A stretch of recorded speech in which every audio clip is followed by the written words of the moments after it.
এই কাজটার মধ্যে বন্ধুরা একটা শর্ত ছিল যে আমাকে বলেছিল তুমি এটা কেটে দাও তাহলে আমি রান্না করে দেবো, যদি আমার হাতের রান্না খেতে চাও। তো আমি বলেছিলাম না প্লিজ তুমি কেটে দাও, এটার মধ্যে ভীষণ পরিমাণে আটা হয়। তো আমাকে শর্ত দিয়েছিল যে আমার হাতের যদি রান্না খেতে চাও তাহলে তোমাকে কেটে দিতে হবে, তাহলে আমি রান্না করে দেবো। চলো আমিও রাজি হয়ে গেছিলাম, কেন কি সানডেতে আজকে রান্না করবে, ওর হাতের রান্না ভীষণ টেস্টি হয়। মাটন বলো, চিকেন বলো, সবজি বলো, যে কোনো জিনিস ধৈর্য সহকারে অনেক সুন্দর করে রান্না করে।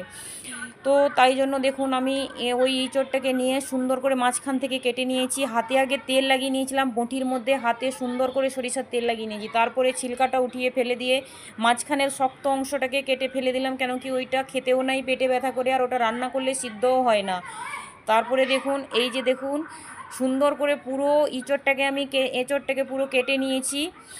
এই যে একটু আঠাটা আঠা হচ্ছে হাতের মধ্যে, কিন্তু তেল লাগানোর পরে ঠিক আছে, ঠিক হয়ে যাচ্ছে। আমরা এইখানে দিল্লিতে এমন একটা সোসাইটির মধ্যে থাকি, এইখানে না কম বেশি গাছ তো রয়েছে, সজনে গাছ, কাঁঠাল গাছ, ফুলের গাছ, বিভিন্ন রকমের গাছ পাওয়া যায়, কিন্তু এখানকার মানুষ বাজার থেকে কিনে খাবে, কিন্তু গাছের কোনো জিনিস তুলে বা পেড়ে খায় না। পচে নষ্ট হয়ে যাবে তাও ভালো, কিন্তু নিজেরাও খাবে না, কাউকে দেবেও না।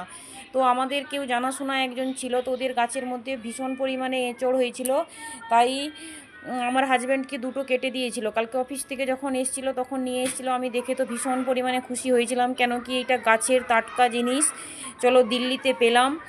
তো ওই যে কাটতে একটু অসুবিধা হয়, কিন্তু কোনো অসুবিধা হয়নি। তেল লাগিয়ে দেখুন কতটা পরিমাণে কেটে নিয়েছি, হাতের তো 12টা বেজে গেছে। তো সুন্দর করে পরিষ্কার করে নিয়েছি, নোংরা এতটা বেরিয়েছে, কিন্তু দারুণ টেস্টি বানিয়েছিল এঁচোড়টা, খেতে খুব মজা হয়েছে। বাই বাই, আজকের মতো পরের ব্লগে